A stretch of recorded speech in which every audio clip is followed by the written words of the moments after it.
शेतकरी मित्रांनो, आज आपण आलोय ते मुक्काम पोस्ट मगराचे निमगाव, तालुका माळशिरस, जिल्हा सोलापूर या ठिकाणी. या गावचे शेतकरी आहेत. कुस्ती क्षेत्रातलं एक नावाजलेलं गाव. मल्ल सम्राट रावसाबाप्पा मगर त्यांचे चिरंजीव पैलवान दत्ताभाया मगर त्यांच्या प्लॉटवर आज आपण या ठिकाणी आलोय. त्यांचं या ठिकाणी टोटल एक 70 एकराच्या आसपास क्षेत्र आहे टोटली त्यांना. तर त्यातलं आपल्याला आता 16 एकराचं क्षेत्राचं जी काय ड्रिप इरिगेशन सिस्टीम आहे ती इन्स्टॉलेशन करायची आहे. त्याच अनुषंगाने आपण आलो. आमचा आणि ह्यांचा जिल्हा परिषद पंचायत समिती गट आणि गण एकच आहे. तर दोस्त हा, आणि आमचे जिवलग मित्र पण आहेत. तर त्यांच्याच प्लॉटवर आज आपण या ठिकाणी आलोय. त्यांचं एक 16 एकराला जी काय ड्रिप इरिगेशन सिस्टीम आहे ती इन्स्टॉलेशन करायची होती. तर त्याच अनुषंगानं आपण आलो. तर या ठिकाणी जे काय 16 एकर क्षेत्र आहे त्याचं ॲक्युरेशन केलं. कुठून कशी पाईपलाईन करायची आहे, काय आहे, ते आपण काही गोष्टी सगळ्या बघितल्या. त्यानंतर आपण काय त्यांना प्लॅन काढून दिला.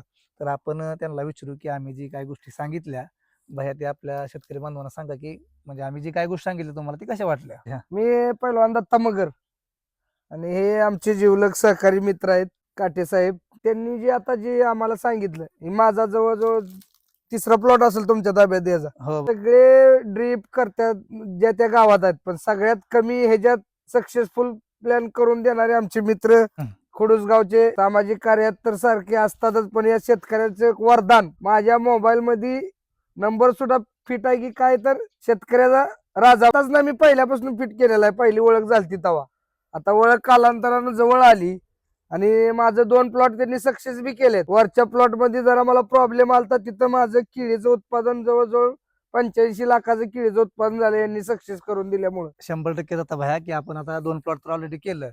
एकदम ओके मध्ये सक्सेस झाले. आता हा जो प्लॉट आहे आपण 16 एकराचा, तो सुद्धा शेतकरी बांधवांना पण जो काय सेंट्रलाइज प्लॉट आहे 7 आणि 8-9 एकराचा 2 गट पाडून आपण टोटली सेंट्रलाइज प्लॉट करणार आहे. तर त्याचा हे व्हिडिओ आपण सातत्यानं बघू. तर खरंच धन्यवाद आपले हे की आमच्या विश्वास ठेवून आम्हाला या ठिकाणी बोलवलं. घरातली माणसं आहे तुम्ही, विश्वासच काय. काम करण्याची संधी दिली त्याबद्दल धन्यवाद. धन्यवाद.